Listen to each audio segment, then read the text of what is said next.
সকাল সকাল ব্রেকফাস্টে চলে এসেছি। আজকে আমরা আছি কলপাতে থেকে আজকে বেরিয়ে যাবো।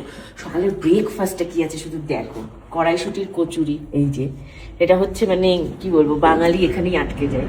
এখানে হচ্ছে আছে চানা ডাল, আর এটা আছে হচ্ছে উপমা। এটা কিসের বলতো, এটা সিমাইয়ের উপমা।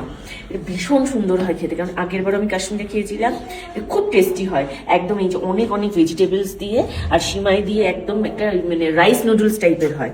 তো চলো এরকম সুন্দর ব্রেকফাস্টটা ঝপাঝপ খেয়ে নিও। আরেকটা যেটা মানে না বললেই নয়, সেটা হচ্ছে প্রত্যেকের জন্য আছে ব্ল্যাক টি এবং মিল্ক টি। যে যেটা পছন্দ করবে, মানে অপশনাল।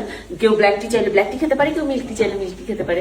তো চল এরকম সুন্দর সুন্দর সকাল সকাল ব্রেকফাস্ট আমি তো উপভোগ করি। আর তোমরা যারা মনে করছো যে এইরকম সুন্দর সুন্দর খাবার দাবার 10 দিন ধরে 11 দিন ধরে উপভোগ করবে তোমরা একদম ঘরের মতন করে, তোমাদের নেক্সট ট্যুরটা তোমরা পূজা ট্রাভেলস ইন্ডিয়ার সাথে অবশ্যই অবশ্যই প্ল্যান করতে পারো। আমি নাম্বার দিয়ে দিচ্ছি, আর দেরি করো না, তাড়াতাড়ি নেক্সট ট্যুরটা প্ল্যান করে ফেলো।